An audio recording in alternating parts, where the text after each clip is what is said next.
UPSC environment summary series. इस series में हम शंकर आईएएस से यूपीएससी के लिए सबसे इम्पॉर्टेंट टॉपिक्स को शॉर्ट और क्रिस्प तरीके से हाइब्रिड मॉडल में कवर करेंगे। आप इसे बाकी वीडियोस की तरह देख सकते हैं या फिर बिना देखे सिर्फ सुन सकते हैं। You are watching UPSC civil 360। Just plug in and stay UPSC ready. Today's topic is ecology from the book Shankar IAS Environment। इस टॉपिक का समरी नोट्स और एमसीक्यू के लिए हमारा टेलीग्राम चैनल ज्वाइन करें, लिंक डिस्क्रिप्शन में है। So let's dive deep into the topic. Okay, let's unpack this. Ecology महज एक किताबी विषय नहीं है, ये हमारे चारों ओर की दुनिया को समझने का साइंस है।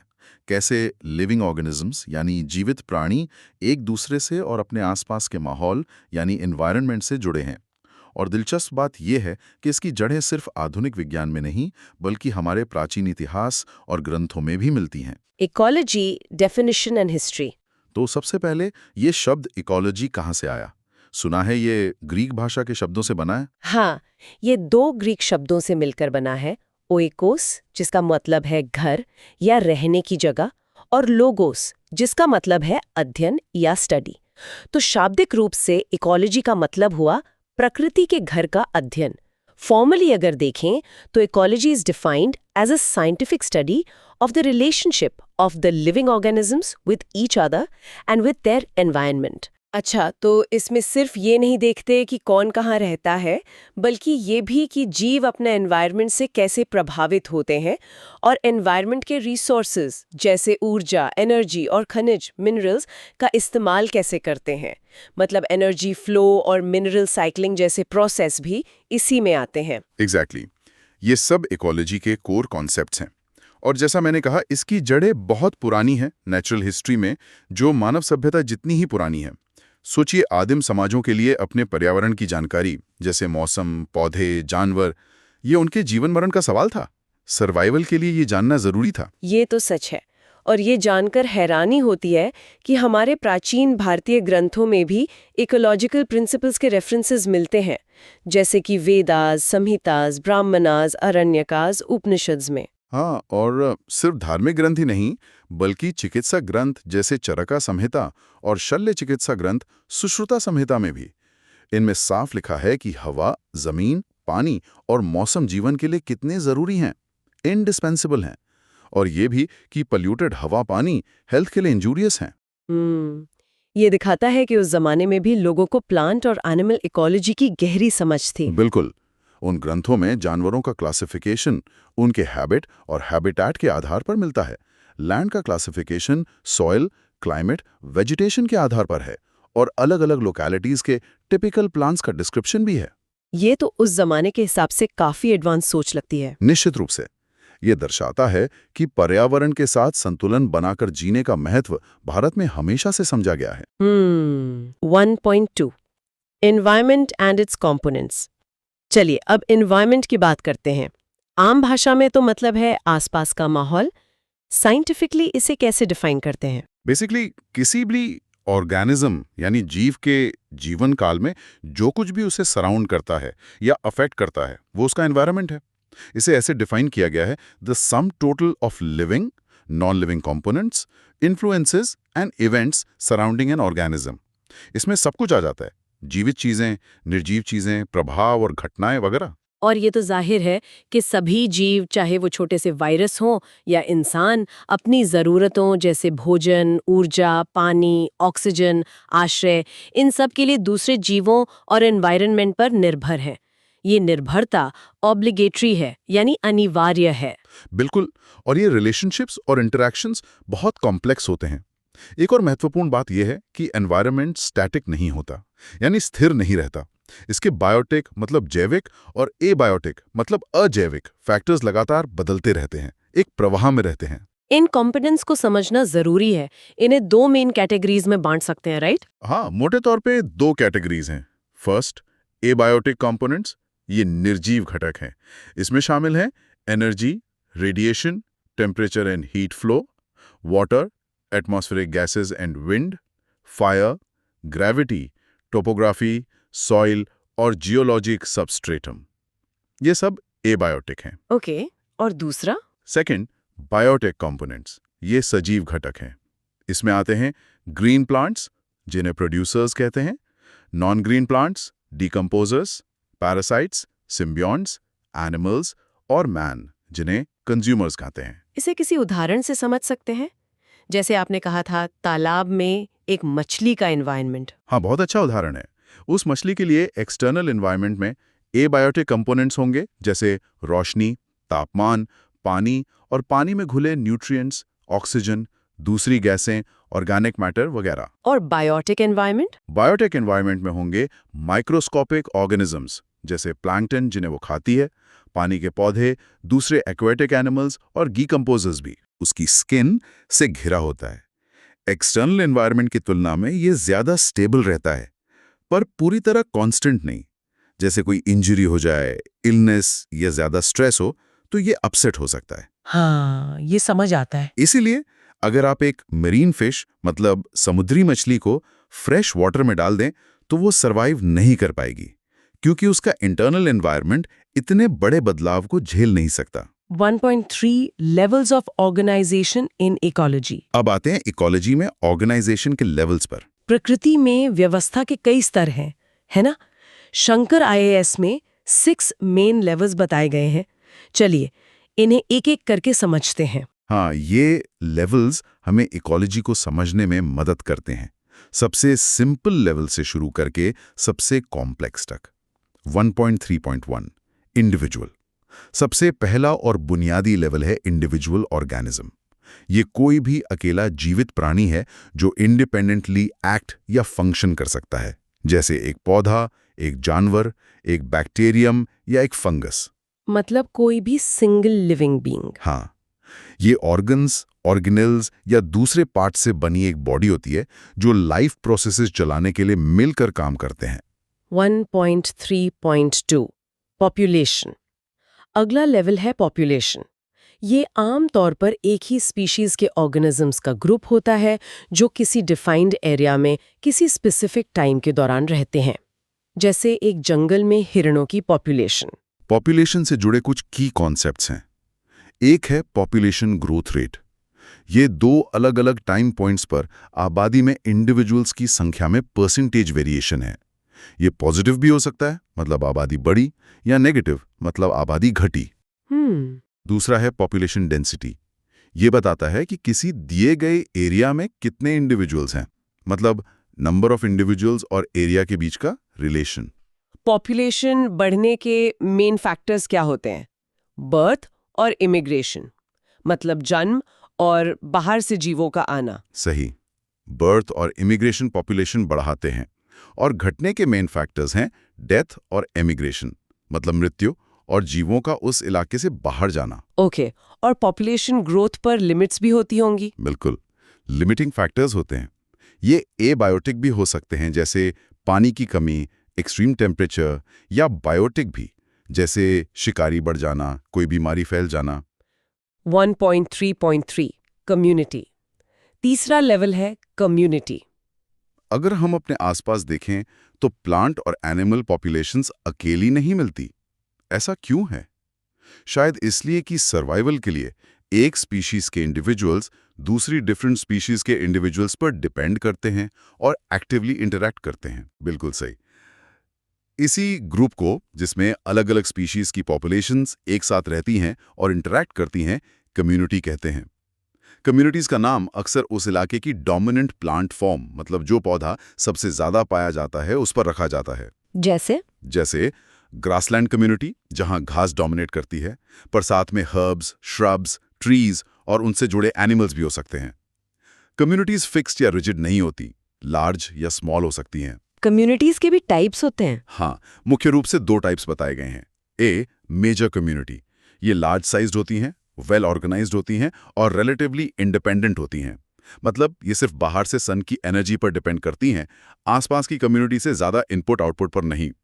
एग्जाम्पल, नॉर्थ ईस्ट का ट्रॉपिकल एवरग्रीन फॉरेस्ट। ओके, ये तो बड़ी यूनिट हो गई। हाँ, और दूसरी हैं माइनर कम्युनिटीज या सोसाइटीज।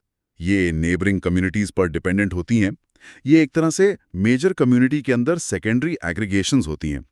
एनर्जी और न्यूट्रिएंट डायनामिक्स के मामले में ये कंप्लीटली इंडिपेंडेंट नहीं होती। इसका कोई एग्जाम्पल? जैसे काऊ डंग पैड मतलब गोबर के ढेर पर उगने वाला लाइचेन का मैट। अच्छा, और कम्युनिटी का स्ट्रक्चर कैसा होता है? कम्युनिटी का स्ट्रक्चर यानी संरचना इस बात से तय होती है कि उसमें कितनी स्पीशीज हैं, उनकी पॉपुलेशंस का साइज क्या है और वे कैसे ऑर्गेनाइज्ड हैं। एनवायरमेंटल फैक्टर्स इसमें बड़ी भूमिका निभाते हैं।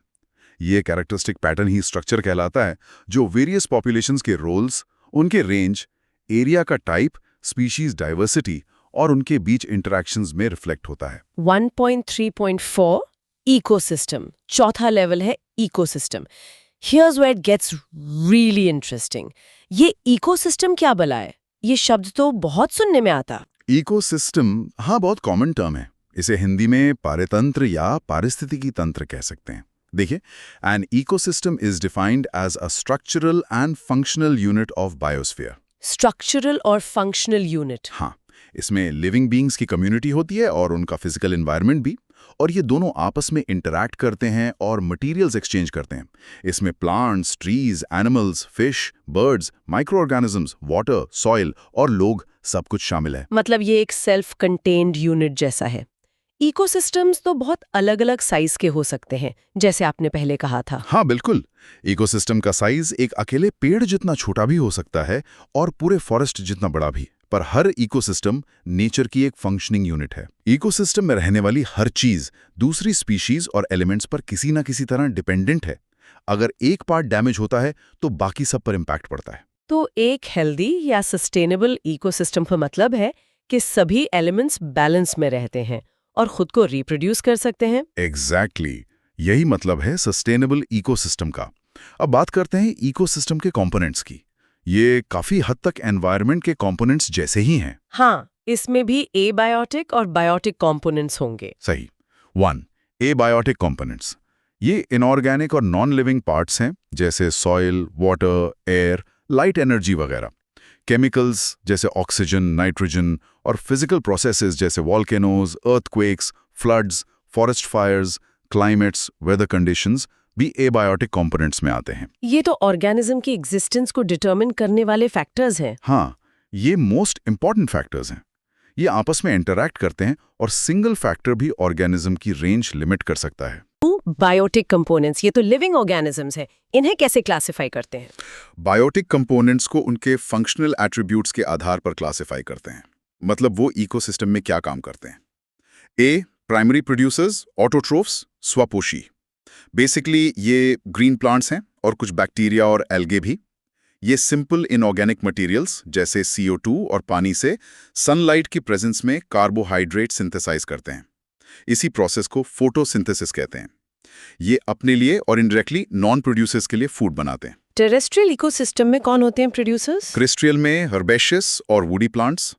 एक्वाटिक इकोसिस्टम में माइक्रोस्कोपिक एल्जी मेन प्रोड्यूसर्स होते हैं। बी, कंज्यूमर्स, हेट्रोट्रोफ्स और फैगोट्रोफ्स। ये अपना फूड खुद प्रोड्यूस नहीं कर सकते, फोटोसिंथेसिस नहीं कर सकते।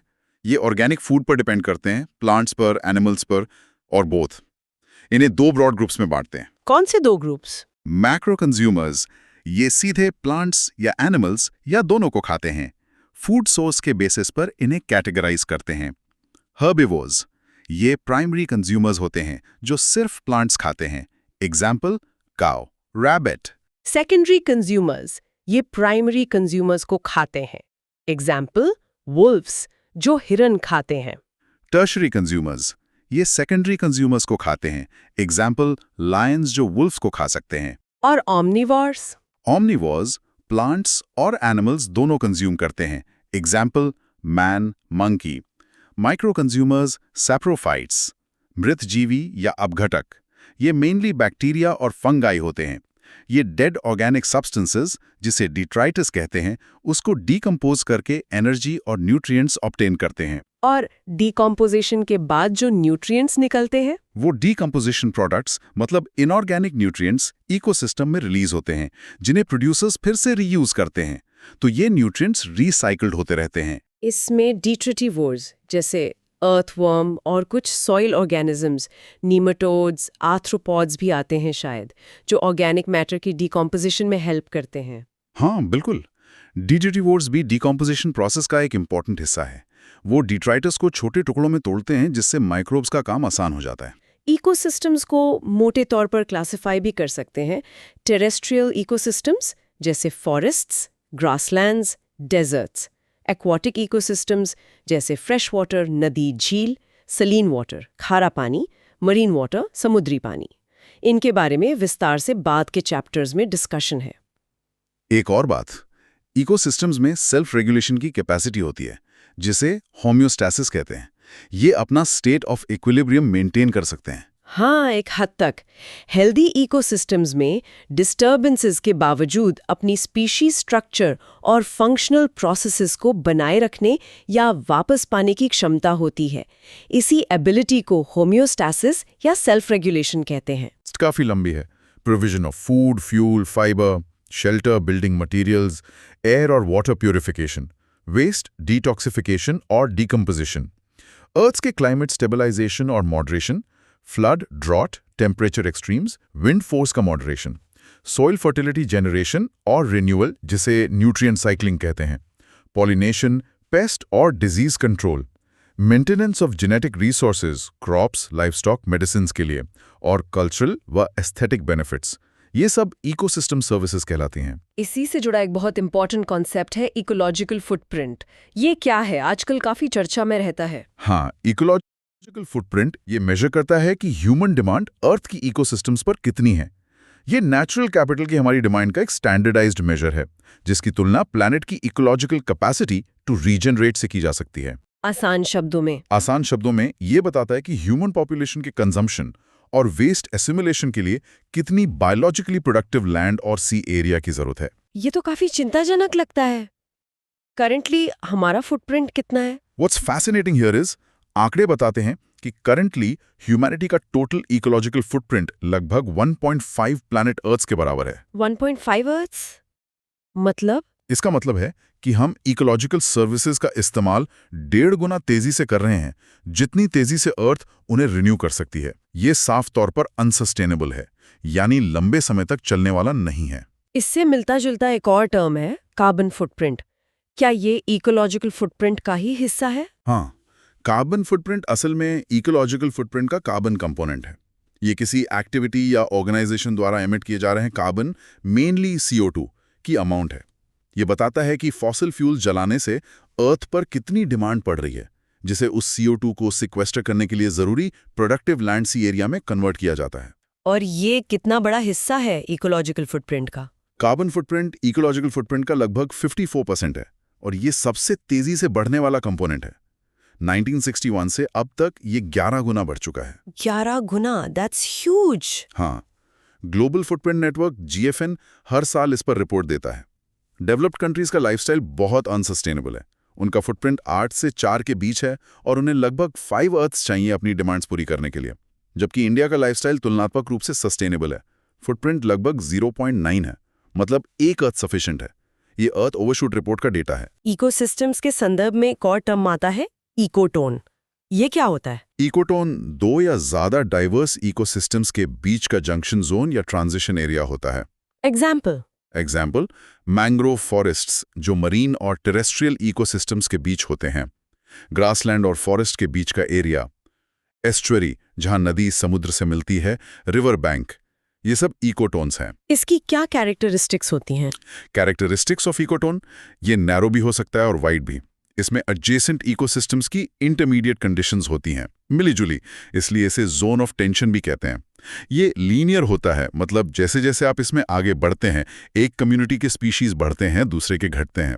और हाँ, इसमें कुछ ऑर्गेनिजम्स ऐसे भी हो सकते हैं जो एडजॉइनिंग कम्युनिटीज से बिल्कुल डिफरेंट हो। और इसी से जुड़ा है एज इफेक्ट।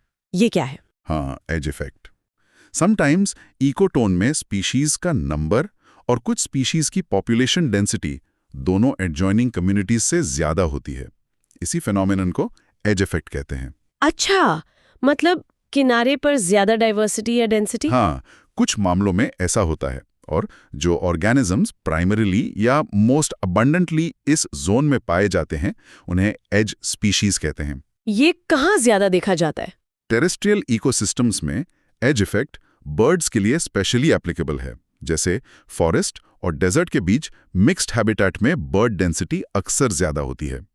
ये इकोटोन्स बायोडाइवर्सिटी हॉटस्पॉट्स हो सकते हैं। अब बात करते हैं एक और बेहद जरूरी कॉन्सेप्ट की, नीश, निकेत। ये क्या है? क्या ये किसी स्पीशीज के एड्रेस जैसा है? एड्रेस मतलब हैबिटेट नीच इसका सिर्फ एक हिस्सा है। नीच किसी स्पीशीज का इकोसिस्टम में यूनिक फंक्शनल रोल या प्लेस है। ये उन सभी बायोलॉजिकल, फिजिकल, केमिकल फैक्टर्स का डिस्क्रिप्शन है जो स्पीशीज को सर्वाइव, स्टे हेल्दी और रिप्रोड्यूस करने के लिए चाहिए। अच्छा, तो ये सिर्फ रहने की जगह नहीं बल्कि उसका पूरा जॉब डिस्क्रिप्शन है इकोसिस्टम में। हाँ, एक तरह से जॉब डिस्क्रिप्शन कह सकते हैं। What's fascinating here is her species का नीच यूनिक होता है। मतलब कोई दो स्पीशीज का एग्जैक्ट आइडेंटिकल नीच नहीं होता। अगर ऐसा होता है तो उनमें कंपटीशन इतना बढ़ जाएगा कि एक प्रजाति दूसरी को बाहर कर देगी, जिसे कॉम्पिटिटिव एक्सक्लूजन प्रिंसिपल कहते हैं। तो कंजर्वेशन में नीच का रोल इंपॉर्टेंट है? बहुत इंपॉर्टेंट। स्पीशीज को उसके नेटिव हैबिटेट में कंजर्व करने के लिए उसके नीच रिक्वायरमेंट्स की नॉलेज होनी चाहिए और इंश्योर करना चाहिए कि सारी रिक्वायरमेंट्स फुलफिल हों। टाइप्स ऑफ नीच क्या है? आपने कहा हैबिटेट नीच एक है। हाँ, मोटे तौर पर 4 टाइप्स की नीश होते हैं। हैबिटेट नीश, वो कहाँ रहता है। फूड नीश, वो क्या खाता है या डीकम्पोज करता है और किन स्पीशीज से कॉम्पीट करता है। रिप्रोडक्टिव नीश, वो कैसे और कब रिप्रोड्यूस करता है। Physical and chemical niche, temperature, landscape, slope, humidity और दूसरी रिक्वायरमेंट्स क्या हैं। ये सब मिलकर उसका नीश बनाते हैं। 1.3.5 बायोम। बायोस्फीयर का टेरेस्ट्रियल पार्ट एनॉर्मस रीजन्स में डिविजिबल है, जिन्हें बायोम्स कहते हैं। इन्हें कैसे कैरेक्टराइज किया जाता है? बायोम्स को मेनली वहाँ की क्लाइमेट, वेजिटेशन, एनिमल लाइफ और जनरल सॉइल टाइप से कैरेक्टराइज किया जाता है। कोई दो बायोम्स एक जैसे नहीं होते। क्लाइमेट, स्पेशली टेम्परेचर और प्रेसिपिटेशन, बायोम की बाउंड्रीज और उसमें पाए जाने वाले प्लांट्स, एनिमल्स की अबंडेंस डिटरमिन करता है। दुनिया के कुछ मेजर बायोम्स कौन-कौन से हैं? शंकर आईएएस में कई दिए हैं। हाँ, let's look at major biomes briefly. 1. Tundra, northern और southern most region, ice bound poles के पास। फ्लोरा, ट्रीज नहीं होते, सदर्न पार्ट में स्टंटेड श्रब्स को छोड़कर। ग्राउंड फ्लोरा में लाइकन, मॉसेस, सेजेस। Fauna, reindeer, arctic fox, polar bear, snowy owl, lemming, arctic hare, ptarmigan. Reptiles, amphibians लगभग एब्सेंट। ओके, बहुत ठंडा इलाका। 2. Taiga, boreal forest, northern Europe, Asia, North America में टंड्रा के साउथ में। मॉडरेट टेम्परेचर टंड्रा से। Flora, dominating vegetation coniferous evergreen trees हैं, mostly spruce, some pine, fir. Fauna, birds, hawks, fur bearing carnivores जैसे mink, elks, puma, Siberian tiger, wolverine, wolves etcetera. मतलब ठंडे जंगल। Temperate deciduous forest, central southern Europe, eastern North America, western China, Japan, New Zealand etcetera. Moderate average temperature, abundant rainfall. Flora, trees like beech, oak, maple, cherry. Fauna, familiar vertebrates and invertebrates. Generally ये most productive agricultural areas होते हैं। यहाँ पतझड़ वाले पेड़ होते हैं। Tropical rainforest, equatorial regions के tropical areas में। Life से भरपूर, high temperature and rainfall. Flora, multiple story of broad-leafed evergreen trees. Fauna, most animals और epiphytic plants canopy tree top zones में कॉन्सेंट्रेटेड होते हैं। Covers 7% earth surface, has 40% world's plant animal species. Wow, biodiversity hotspot. Savanna, tropical region में, most extensive in Africa. Flora, grasses with scattered trees, fire resisting thorny shrubs. Fauna, great diversity of grazers, browsers जैसे antelopes, buffaloes, zebras, elephants, rhinoceros और carnivores जैसे lion, cheetah, hyena, mongoose, many rodents. Africa वाले घास के मैदान। Grassland, North America, Ukraine, etc. Temperate conditions, low rainfall. Flora, grasses dominate. Fauna, large herbivores जैसे bison, antelope, cattle. Rodents जैसे prairie dog, wolves, ground nesting birds, insects की rich array. ये temperate घास के मैदान हैं। 7. Desert. Continental interiors, very low sporadic rainfall, low humidity. Days very hot, nights cold. Flora. Drought-resistant plants जैसे cactus, euphorbias, sagebrush. Fauna. Reptiles, small mammals, birds जो इस environment के adapted हैं. बायोम्स के अलावा एक्वेटिक जोन्स की भी बात होती है। क्या ये भी बायोम्स है? Aquatic systems को generally biomes में ही कहते, पर इनमें distinct life zones होते हैं, जिनमें relatively distinct plant animal life होती है. Main differences salinity, dissolved nutrient levels, water temperature, sunlight penetration की depth के कारण होते हैं. कुछ प्रमुख एक्वाटिक इकोसिस्टम्स कौन से हैं? Key aquatic ecosystems हैं 1. Freshwater ecosystem. Rivers, lakes, ponds. Details बाद के chapters में हैं. 2. Marine ecosystem. Oceans. Earth का 34 surface cover करते हैं. Average depth 3,750 meters. Salinity approx 3.5%. Mostly NaCl. 3. Estuaries, coastal bays, river mouths, tidal marshes. जहां fresh water, rivers, ocean water से मिलता है, tides उन्हें mix करते हैं. Important transition zone है, river, sea के लिए. High productivity होती है यहाँ. ये बहुत प्रोडक्टिव होते हैं। 4. Coral reef. Shallow tropical areas जहां sea water clean, clear, warm हो. Most productive, complex coastal ecosystems में से एक है. High biodiversity. इन्हें rain forests of the sea भी कहते हैं. समुद्र के वर्षावन। 5. Mangrove. Basically evergreen land plants जो sheltered shores, typically tidal flats पे उगते हैं. Deltas, estuaries, bays, creeks, barrier islands. High solar radiation चाहिए, saline water से fresh water absorb करने की ability होती है, rich biodiversity होती है इनमें भी. 1.3.6 बायोस्फीयर। और अंत में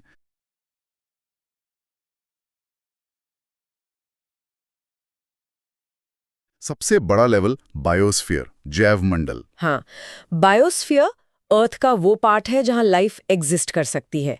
ये एक हाईली इंटीग्रेटेड और इंटरैक्टिंग जोन है जिसमें एटमॉस्फेयर, एयर, हाइड्रोस्फीयर, वाटर और लिथोस्फीयर, लैंड शामिल हैं। ये कितना बड़ा है? अर्थ के सरफेस के चारों ओर एक नैरो लेयर है. कहा जाता है कि अगर अर्थ एक एप्पल है तो बायोस्फीयर उसकी स्किन जितनी थिक है.